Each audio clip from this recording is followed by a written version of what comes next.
Right now, we want to get late breaking news on San Antonio's east side. Police are investigating a shooting that's left one man dead and a woman shot in the head. This is all happening in the 2200 block of Burnett, and that's where we find Jonathan Cotto. Jonathan, do you know what led up to the shooting? Good morning, Stephanie and Mark. Well, right now I'm located on the 2200 block of Burnett and North Grimes here on the city's east side, and it's been a tense and difficult situation here for the family and friends affected by this shooting. Information is limited, but I'm going to move out of the way. That way photojournalist Stephen Chavez can show you a little bit of the scene and what's taking place here right now. We do know San Antonio police were called out to this home just before 8 o'clock this morning for reports of a shooting. We've learned there was a heated argument between a married couple. That argument escalating, the husband pulling out a gun on his wife. Now, police tell us they struggled over the gun, and that's when she was shot in the head, the husband shooting himself shortly after. Now, we were told there was a witness inside of that home, the son, who is believed to be in his mid-20s, who found his father dead inside of that home. Now, a lot of family and a lot of friends here on scene right now, and that's because we're told the family was to attend a funeral of a loved one taking place here this morning. But Mark and Stephanie, as you can see, this is a very active and busy scene right now. Information is still developing, and we'll be sure to bring you that as that is made available. Reporting on the city's east side, Jonathan Cotto, KSAT 12 News.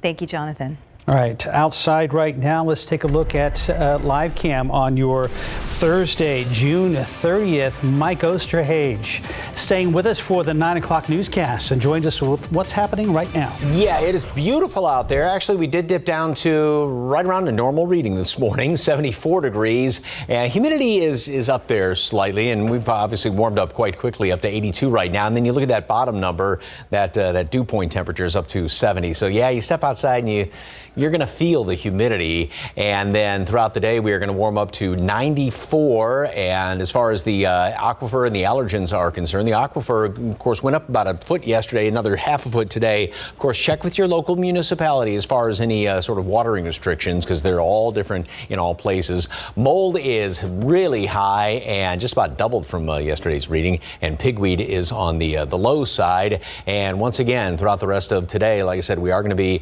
warming up into the mid-90s, and there's also that chance for 1 or 2 showers or a thunderstorm out there. Or to put it a different way, most of us aren't going to be seeing any rain. About the same situation the next couple of days. We're going to take a look ahead to the 4th of July in just a couple of minutes. Thank you, Mike. Let's get a look here at 410. We did have a pretty serious issue that was impacting both lanes of traffic, and now we're not really seeing anything that looks too bad. Obviously, still seeing a lot of traffic in that direction, but we know a crash was reported in the northbound lanes of 410, and some of that actually rippled over into the southbound lanes, causing some major delays for drivers for quite a while. That was actually between Culebra Road and West Military Drive. Both left lanes in both directions were blocked off for a little while, which led to that slowdown. But you can see now, no problem there. Just a little bit of heavy traffic. We're also seeing a little bit of a slowdown on State Highway 151, so just watch out in that direction and prepare for that. But we know that there's also some road work taking place in that direction, so make sure that you plan ahead. As we get a wide look at the map, just a lot of that active construction that we will continue to update you on here on GMSA. But for now, it looks like things are moving smooth here at 410. We'll continue to watch roads closely and have more updates as they come in. Guys? Stephen, thank you. Top stories this morning, a meeting of the Uvalde City Council this afternoon. The question is, who will be there and what is on their agenda? And now you can take part in the citywide memorial service for the migrants found in that tractor trailer and first responders taking care of their own. David Sears is here. Good morning, David. Yeah, always worried about the people who are affected by these tragic events, and sometimes we forget about the first responders who come up on these events at the very beginning and see some of the worst scenes they've ever seen. So it's responders taking care of responders. We'll talk about that in just a second. But first, let's start with this. The Uvalde City Council is scheduled to hold a special meeting to discuss the Robb Elementary shooting. One of the big questions, will Pete Arredondo make his first appearance at a city council meeting? The agenda does not exactly say what will be discussed other than listing pending litigation, and we do know there has been a push to obtain records as the investigation continues. Arredondo's response the day of the shooting has also been a point of contention. We've got a crew headed to Uvalde for that city council meeting, and we will continue to follow any new developments from Uvalde. Back here at home tonight, a citywide memorial mass for those migrants found abandoned inside that tractor trailer earlier this week. The service will be held at San Fernando Cathedral at 7 o'clock. Organizers say it's going to be a multi-faith memorial and prayer vigil. If you can't make it, you are encouraged to join at your congregation, or if you can't make that, just walk out into your front yard and say a little prayer at 7 o'clock this evening. Following the tragedy, San Antonio Fire Department is caring for their own needs. The department has put an emphasis on the mental well-being of its crews who respond in the aftermath of these tragedies. Assistance was immediately available through the department's peer counseling team, as well as through trained psychologists and chaplains. Their help is needed as first responders deal with tragedies and the shooting just over a month ago in Uvalde. These resources are also available no matter what. And if you or somebody you know needs mental health support, we've got a lot of information, including phone numbers of organizations you can call on our website, KSAT.com. And also, if you are in immediate crisis, you are encouraged to call 911. And turning now to the recent rise in COVID cases, Metro Health wants to remind everyone, celebrate the 4th of July safely. They say our COVID risk is rising. Right now, Metro Health puts us in the high risk level. Metro Health reminding people to celebrate the upcoming holiday season by masking up in crowded indoor spaces. Testing can also help, and they are encouraging you to stay up to date with your COVID-19 vaccine and boosters. Have a safe holiday is the message right there, in more ways than one. Yes, sir. That's true. All right. Good reminder. Thank you, David. And an art showcase allowing student artists to freely express themselves and how they see the world around them. The arts nonprofit SAC is hosting its annual senior thesis showcase called Unraveled, the first in-person showcase since 2019. Tiffany Huertas joins us live with more on the showcase. Good morning, Tiffany.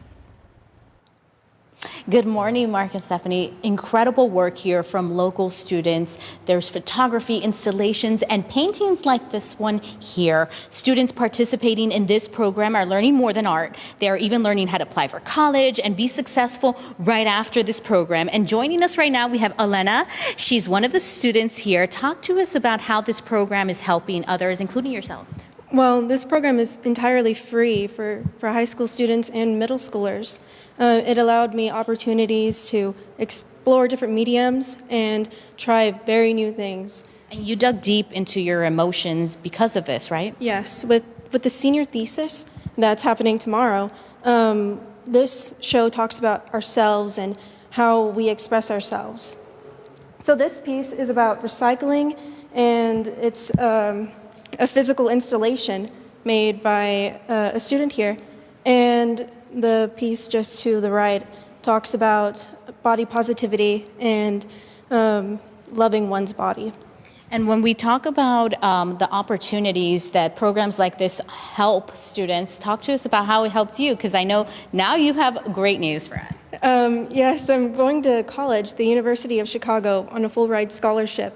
This is one of my only extracurriculars, and I'm a SAC liaison, so I speak, and I speak for visual arts department.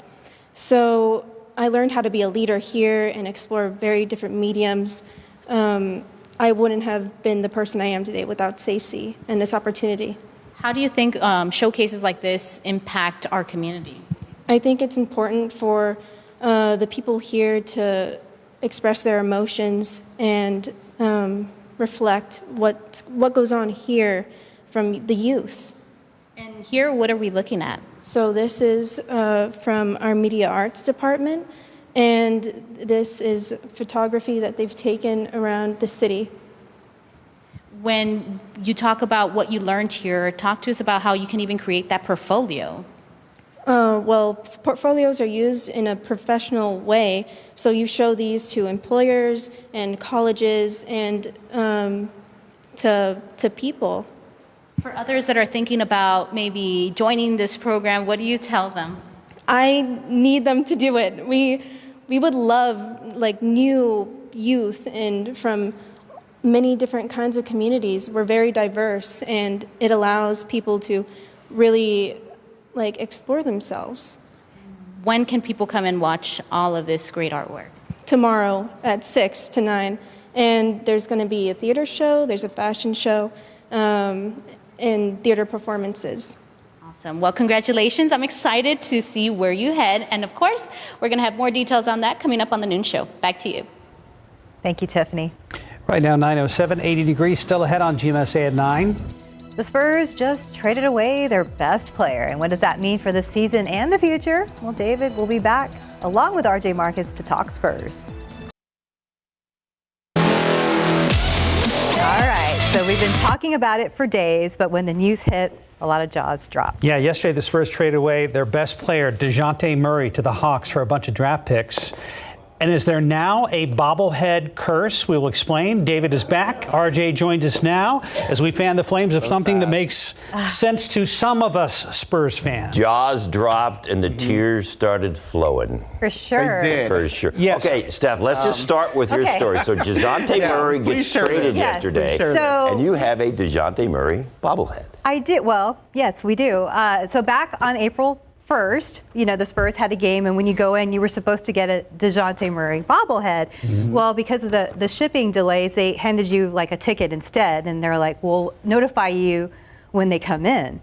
And so, I just kind of there was a website to keep checking. I kept checking, and it wasn't until last week they said that they would be handing out these bobbleheads. DeJounte's in. Yeah, it was all excited, little happy emojis, yay. And then We find out DeJounte's out. Exactly, because it was supposed to be in yesterday from 11 to 7, and today they were going to hand out the bobbleheads. You can come pick yours up at the AT&T Center, and within hours. What time did you pick up your bobblehead? I think it was about right after 11. Right after yesterday morning. Yesterday morning. And the correlation is this has happened to Derek White. Derek White. This has happened to Patty Mills, who's now a free agent. I think we said also DeMar DeRozan. DeMar DeRozan. There was a LaMarcus Aldridge bobblehead. And now we're worried about our dear Coyote. No, I would never trade the Coyote. Why would they do that? We also picked this one up yesterday. This was from a March game with the shipping delays, and so they were both available yesterday, and they're still available today. Let's hear the chant now, Spurs fans. Don't trade Coyote. Yeah, at this point, trade Coyote. So I think at this point, the Coyote may have to suit up.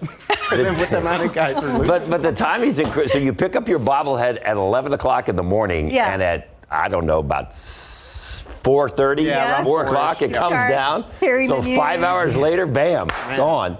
See? Wow. Within hours. Rough deal. All right, so let's talk more about it. Collector's item. Yeah. Right there.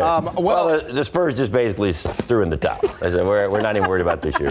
We're just tossing in that towel. See you in a couple years. Yeah. I think barring something crazy happening in free agency, even though the tea leaves are not saying that the Spurs are going to make any effort to do any winning next season, I think barring something crazy happening in free agency, we're going to look at a full-on rebuild here, and they have kind of just ripped off the Band-Aid for sure now. Yeah. Let's show you what the Spurs get. We know what the Hawks get. They get an all-star guard, San Antonio Spur, that's only 25 years old. So they get a quality guy for 2 years. He's still got 2 years left on his contract too. So, but here's what the Spurs get. They get a 2023 first-round draft pick. That one comes from the Hornets. That one is protected. In other words, if it's a lottery pick, the Spurs won't get it. The Hornets will keep that one. The Spurs will get something else. So that one's protected. But 2025, a first-round pick. 2026, they get to swap first-round picks with the Hawks. And then 2027, they get another first-round pick. And they get Danilo Gallinari. He might as well not even come to San Antonio. Who probably is not going to ever see the light of day. Don't even waste your money on a plane ticket to get him here, because he's probably not going to be around. The Hawks get DeJounte. So they get a lot of picks. And the discussion has always been now that the Spurs just picked 3 guys in the first round. And poor Jeremy can't even practice and play. He got COVID the other day, so hopefully he'll be back in time for their summer league in Las Vegas when it starts next Friday, I think. So, but anyway, he can't practice, and so that's not exactly off to a great start there. But they just picked 3 guys who are all 19 years old. Josh Primo is still like 14, 15. He turned 19 last season. They got like 9 guys on their roster that's 19 years old. It's the most veteran player on their team. I mean, DeJounte had been with them for 6 seasons. Obviously had a career year last season. First All-Star appearance. So he's basically been, trajecting up for the past 3 years and really been like a successful point guard for the Spurs here. But I think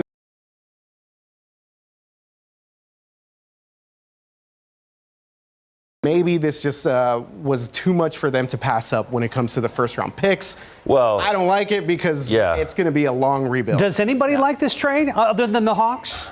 Hawks are loving this thing because they got a backcourt that's to die for right there. Yeah. So, you know. And I know there were quite a few teams that would have loved to have DeJounte there were like on their starting roster. Three other teams. Knicks were one. There's a restricted free agent in Phoenix that a lot of people thought the Spurs might be one to go. Spurs got a boatload of money. I mean, just a boatload of money. They got a lot of money. And a lot of picks. And a lot of picks. They got cash. Did I say? Well, yeah, they got that too. They got a ton either way. They got a lot of money. Yeah, they do. And you know, and RJ was just pointing out that they got to spend someone. Yeah, they do. I mean, look, this could not be the end of this all right here. We're talking about Lonnie Walker possibly not re-signing with San Antonio. Josh Richardson, maybe they trade Jakob Poeltl. He's on the last year of the deal. But the Spurs do have to hit a salary floor according to NBA rules. Yeah. So they're going to have to spend some money somewhere. Maybe they take in some contracts here and there. That's so weird, RJ, because we talk so many times about salary caps. We rarely talk about there being a floor. Yes, there has to be a floor, and the Spurs are operating near the floor at the moment. But again, with free agency starting on Friday, I don't know. Maybe they swing for DeAndre Ayton, and they make DeAndre Ayton the center from Phoenix. Yeah, and basically they say, hey, this is your team for the next 3-4 years. Yep. You become the face of the franchise. But everything indicates right now that it's not going to be very pretty for the Spurs. And he's still in his early 20s. He's 23. 23. Yeah, he's 23. So. Coming out of his first rookie. Curveball question for both of you. Now that Patty has decided to become a free agent, any possibility Patty would come home, so to speak, to San Antonio? Only if there's no bobblehead involved. Yeah. I think he had a bobblehead. He had a bobblehead. Not another one. No 2.0 version. If I'm like one of these 3 draft picks, don't be making a bobblehead out of me, man. I just got here. That's true. There is a possibility that he could come back. Okay. It just depends. They need a veteran towel waiver. I guess the question is, why would he, right? Why would he? It just depends if he wants to continue to try and win another ring. He's got the one championship here with the Spurs back in 2014, and he's a great mentor. So, I mean, he's a big culture guy. All right, I believe we have to take a break here. We're going to go to ABC News, have a special coverage. Let's join their special report live. On the bench. Now, following the court's sweeping ruling on abortion, overturning Roe v. Wade, and after striking down New York State's gun control law about carrying concealed weapons, the court now handing down consequential decisions on both immigration and climate change impacting the entire country. On immigration, there's a key question that we're looking at here. Did President Biden unlawfully terminate the Trump administration's so-called Remain in Mexico policy? Now, the answer to that question turned out to be no, meaning the Biden administration can go ahead and move forward in ending that policy. But of course, it's sure to have a profound impact on immigration. Now, the second question here, climate change, a significant decision on how the EPA is allowed to enforce restrictions to protect the environment. And the question we're looking at, can the EPA issue rules capable of reshaping the nation's electricity grids, driving power companies away from fossil fuels? The answer there, technically no, although it's not a complete elimination of its power. It's just reducing what the EPA can actually do when it comes to things like climate change. Of course, profound implications, when it comes to other agencies as well. So let's get right to ABC's senior national correspondent, Terry Moran, who covers the Supreme Court for us, Terry. And Terry, big picture here on both issues. What is the impact across the board? 2 big cases here, really big cases, and President Biden's authority at stake in each one. He won one, he lost one. The win on immigration, as you just said, the Remain in Mexico policy that former President Trump had established, that President Biden had tried to remove. The court finds that the president does have the authority to end the Remain in Mexico policy if he chooses. The states of Texas and Missouri had sued the government trying to make sure that that policy remained in effect. But the court says that the law gives the president discretion to do that, and that the Constitution reserves foreign policy questions like, will we have negotiations with the nation of Mexico about all the migrants who have to remain there? That is the province of the president. So that's a big win for President Biden. On the law side, that's climate change. And in that case, the court, in both opinions, by the way, by Chief Justice John Roberts,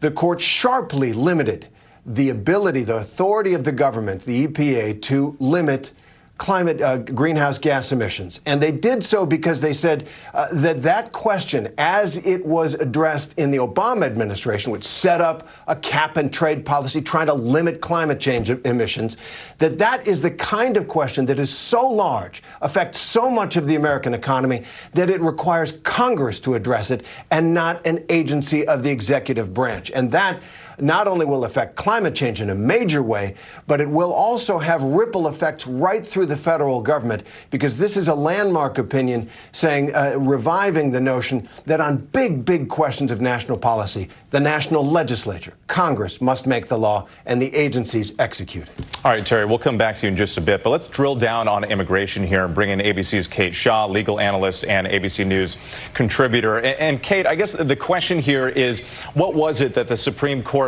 really took a look at that went with the Biden administration and said, you know what, it's okay for you to end this Trump-era policy?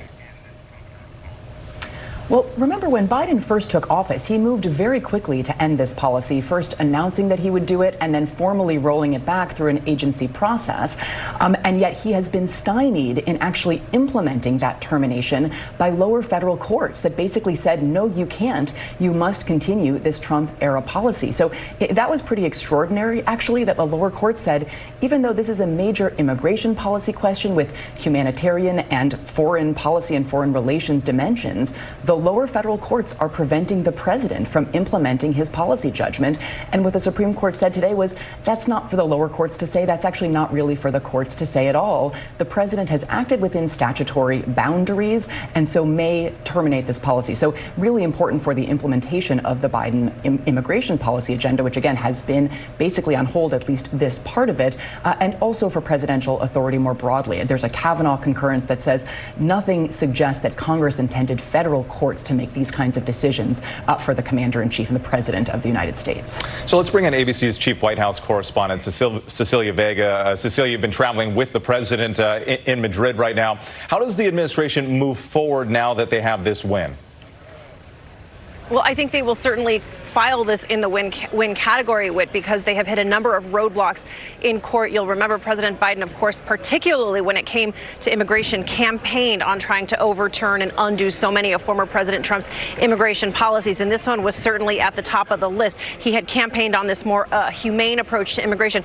But I think it's really important that we spell out for our viewers what this policy did and why the administration wanted to undo it. Immigration rights activists in the White House said that sending people who were trying to come into this country to legally claim an asylum, make it a legal asylum claim, that they had to go back to home countries or go back to other countries, some of the most dangerous places in the world, and wait until their cases can be heard by an immigration judge. And they said that when they were back in these home countries, they faced horrific violence. We're talking about sexual assault and torture. And they are coming from some of the most dangerous places in the world, in Central America and Honduras, fleeing horrible gang violence and environmental problems. And so this administration really said that this should not be the case. They should not face this danger when they go back across the country, which is why they wanted to undo this policy. Look, Whit, it's also important that we talk about the timing in which this is happening right now. That horrific case in terms of all of those migrants, 50+ migrants killed inside that truck there in San Antonio just the other day. 68 migrants caught at the border trying to cross, 58 of them children. We are talking about a time when the Border Patrol and border agents are on pace to see a record number of people crossing this year, on pace to beat last year's record. This is certainly immigration shaping up to be a major issue in the upcoming midterms. So the timing of this extremely important, but the Biden administration will very much see this as allowing them to sort of move on and get down to some of that business of undoing some of former President Trump's immigration policy. With that human smuggling incident in San Antonio, among the worst ever seen in this country in history. So obviously still an issue. We know that there have been caravans as well of migrants working their way towards the border. So a lot of questions out there. Let's bring in ABC News contributor Maria Elena Salinas. And Maria Elena, from a practical standpoint, what does this mean right now for asylum seekers who are trying to get to the U.S.? It's definitely with relief for the thousands of people that have been waiting, some for months, some for years. You know, the Remain in Mexico policy has been controversial from the start. As Cecilia was mentioning, it's deemed inhumane. It forced thousands of people to set up makeshift camps in border cities in unsanitary and really dangerous conditions. Border towns in Mexico are among the most dangerous in the country with the presence of criminal gangs. And many become so desperate waiting that they risk crossing illegally, and the consequences could be tragic, as we saw with the deaths of the 53 migrants in San Antonio. They fall prey to unscrupulous human traffickers. So lifting this policy actually will save lives. The Remain in Mexico policy affects mostly people who have applied for asylum, and they're waiting for their case to be considered, not to be confused with Title 42 that still allows the government to immediately remove anyone who attempts to cross the border without processing them. And right now there's approximately 5,000 asylum seekers in Mexico. And now the Biden administration will have that opportunity to assess them. I was with a team of ABC staff at the border just a few weeks ago, and we were informed that there are many asylum seekers that are already being allowed into the country under a humanitarian parole, mostly families with small children, elderly, and people with health problems, people that are considered vulnerable. They're taken to shelters and eventually released to family members. So this is definitely going to be a big relief for many of these families who have already suffered in their home country. Yeah, we've seen record. Oh, forgive me. Go ahead. Yes, and now they will have an opportunity to present their case. We have to remember, they present their case. If their case is deemed credible, then they get into the process. If not, they will be held and then again deported. Have that opportunity, and they do have the legal right to request asylum, and the U.S. has the legal responsibility to listen to their cases. Maria Elena Salinas, thank you again. We do appreciate it. We want to drill down now on that other issue. That's the court ruling on climate change, and this a loss for the Biden administration that had a number of bold efforts that they were trying to reach over the next 10 to 20 years when it comes to climate change. Let's bring in ABC's Devin Dwyer, who also covers the Supreme Court for us. And Devin, as we noted there, the Biden administration is really going to have to take a second look at how they're going to approach their climate agenda from here on out. Yeah, with the Supreme. All right, that's ABC's special coverage of some key Supreme Court decisions, the final decisions of this session for the nation's highest court. That's right. And we're going to go ahead and go to break for right now. We'll go to break for right now. Ground zero when it comes to immigration. That's what Governor Abbott is calling the Eagle Pass Del Rio sector. The U.S. Border Patrol reporting that it stopped 2,915 people just this weekend. KSAT's Alicia Barrera was in Eagle Pass as more immigrants attempted to make their way into the U.S. But this is exactly the issue that the chief of police for Eagle Pass was talking about. You watched it live during the 6 o'clock news. There you see one of them actually trying to defy the current of the Rio Grande and trying to make it over to the U.S. These are live images that you're watching. And they did. ¿Cuánto ha sido el trayecto de ustedes? Mes y medio, 6 años. A moment, a month and a half in the making. And when asked if they had any fear of what may come next with their immigration case. We are. We're walking. We're walking right with you. You're not walking that way. They say they're simply happy. The crossings are at record highs. And this is an issue that the chief of police for the city of Eagle Pass says is becoming more frequent, and they're overwhelmed. Police departments are meant to handle issues in their cities that they're responsible for. Illegal immigration just added more to it. Within a week, 100 additional DPS troopers will be deployed to Maverick County. The Texas Department of Public Safety is creating 2 strike teams to detect, deter, and apprehend unlawful crossings of illegal immigrants. Alicia Barrera, KSAT 12 News. And Governor Greg Abbott also mentioned DPS will create and monitor new checkpoints for trucks entering from Mexico. His Democratic opponent in the race for governor is also reacting to this. This week, former Congressman Beto O'Rourke took to Twitter saying in part, quote, "We need to dismantle human smuggling rings and replace them with expanded avenues for legal migration," end quote. The federal government taking the lead following the migrant tragedy. We have not heard about the plan for the migrants who survived the tractor-trailer nightmare. Courtney Friedman found out what resources will be available to them if they remain here in San Antonio. 11 people still fighting to recover from this horrifying botched human smuggling situation. Homeland Security is overseeing the details, so the survivors' future is unclear. I think it's horrific. It says something about, the promise of what we have in this country, that people were willing to risk that to come here. Bill Neely is the executive director of Sacred.org, a comprehensive online directory of human services in the San Antonio area. Broadly, health, food, goods, services, legal assistance, housing. So we have about 7,500 programs or so that are in the system from more than 2,000 agencies around Greater San Antonio. So you just go to sacrd.org, and at the top you can see all of these types of services, and you can scroll through the help that you can get. This one says citizenship and immigration. I'm told the people who use this the most are caseworkers and other nonprofits. At a press conference Tuesday, Mayor Ron Nirenberg mentioned Sacred multiple times when answering questions about the migrants. On Sacred, you can find several refugee services and migrant aid organizations that can help to try to cut through some of the red tape of that legal process. Migrants will find a lot of assistance with finding assistance with groceries, finding people that are from their community that can help them form support groups. Neely knows it's up in the air if the migrants will remain in San Antonio for any extended period of time, but he wants them and their caseworkers to know if they do, there's help available. Courtney Friedman, KSAT 12 News.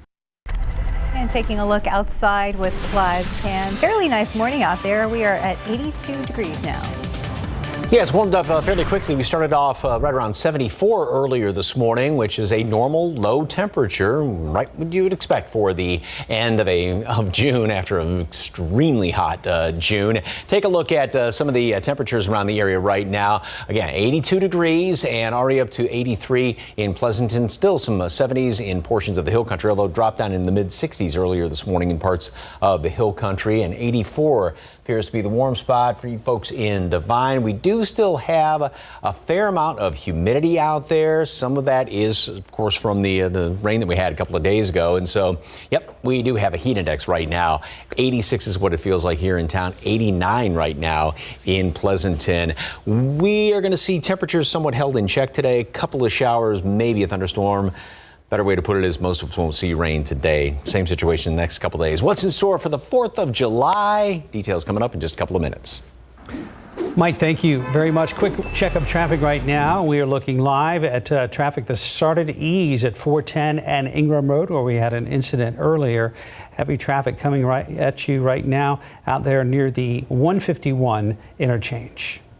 And time now 9:36 and 82 degrees for now. After the break, a look at our latest Solutionary story, and it's all about food insecurity.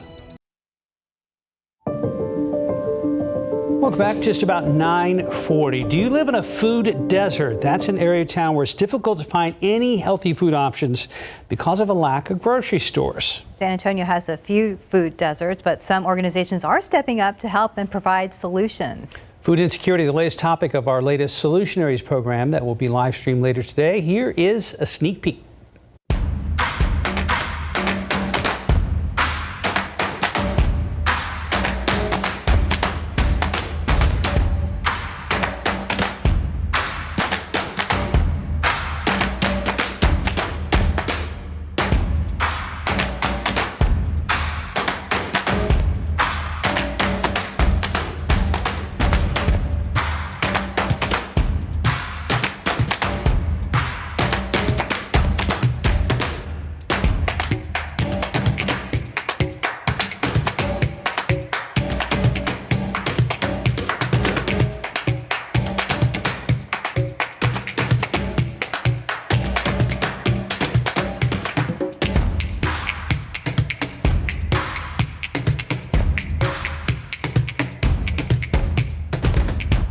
Be sure to subscribe to our Solutionaries channel. We're just getting started.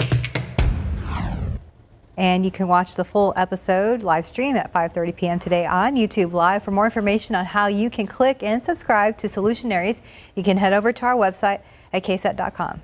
9:41, 83 degrees. We're watching GMSA at 9 and caught on camera bison attack at Yellowstone. After the break, the video you don't want to miss. And And welcome back. It's 9:44. Now to the warning about the dangers of getting too close to wildlife at our national parks after a father was gored by a charging bison in Yellowstone. ABC's Kata Whitworth has the story. As millions head to America's famed national parks this summer, this brazen bison attack caught on camera is a stark reminder of what can happen if you get too close. Watch as the massive bison begins to charge at that family of 4 near Yellowstone National Park's giant geyser at Old Faithful, jumping over the barrier, going after their son. Then, this 34-year-old Colorado man stepping in to save his son, getting gored by the bison himself, but they escape. The bison turns around and begins to walk towards someone who appears to be a park ranger, spraying something to distract the animal. These enormous animals can weigh upwards of 2,000 pounds and can run 35 miles an hour. People can't outrun them. We're approaching the peak of the breeding season, and this is a time when it's especially dangerous to get too close to the males, the bull bison, because they are trying to carve out their own territory. In 2020, this video of a woman forced to play dead after getting too close herself. The National Park Service advises all visitors to stay on the trails and boardwalks, adding to never feed the wildlife and watch them from your car. If you get too close to one, the first thing to do would be to stop, observe the animal and how it's acting, and then just slowly back away.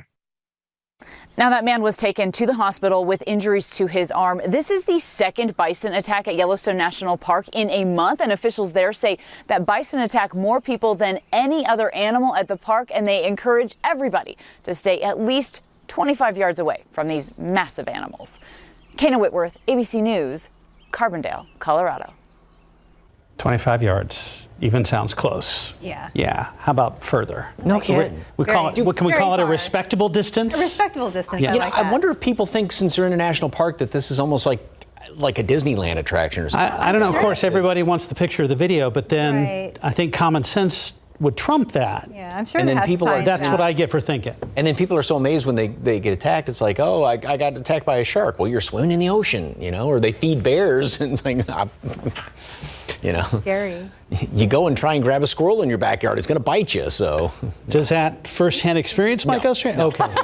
I mean, I know Leave the squirrels alone. They've eaten your patio furniture in the past, but you don't hold grudges. No, not at all. Anyway, it's a gorgeous start. We had a beautiful start this morning. This is a great picture from our regular contributor, Yvonne, and even a little bit of a fog out there. A lot of humidity, and again, some of that is due to the fact that we did have, obviously, that beautiful rain the other day, and that helped out with the humidity factor. Plenty of clear skies right now. We'll see a few clouds developing later on today. So far, we have hit 22 days this year, 17 of those in the month of June, of hitting triple-digit temperatures. And, of course, going back in 2009, 59, and then most recently 41 days. Now, just because we are up to 22 already, and I think we're ahead of the pace in a lot of these years, but that doesn't mean we're going to be getting that many more.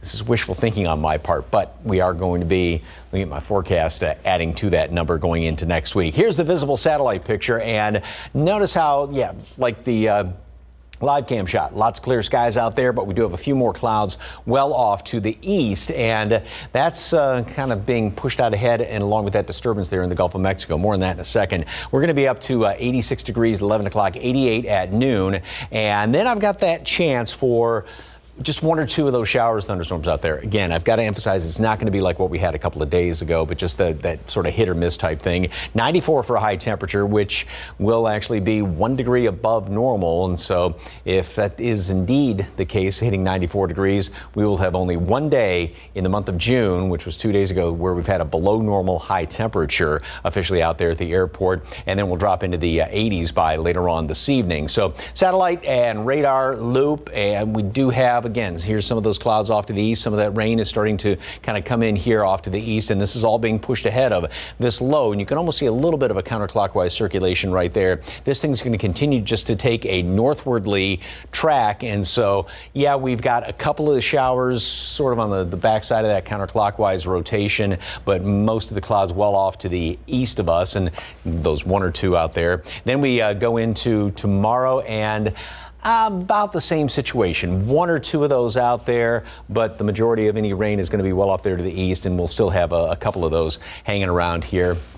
That's going to be the extent of it. And as far as the forecast today, again, 88 degrees at noon, partly cloudy skies. Then a high temperature today is going to make it up to 94. One or two of those showers or a storm. Pretty much the same thing tomorrow. Pretty much the same thing on Saturday. Just a couple of those kind of popping up here. Then after that, heat gets cranked up. And what was that number I showed? 22? Yes. 23, 24. 25. Let's wait till it happens. Okay, 22 right now. Okay. Hot 4th of July. One thing at a time. Thank you, Mike. 9:50, about 83 degrees. And a quick check of the roads with TransGuide. Still looking, traffic moving slowly there at Loop 410 at Ingram Road. Of course, this is close to 151. We'll be right back.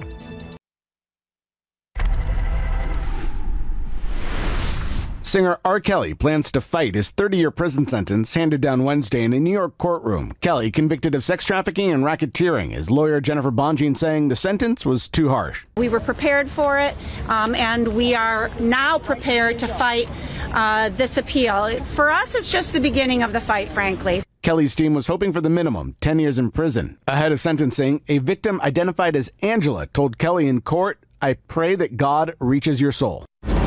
We all have our secrets.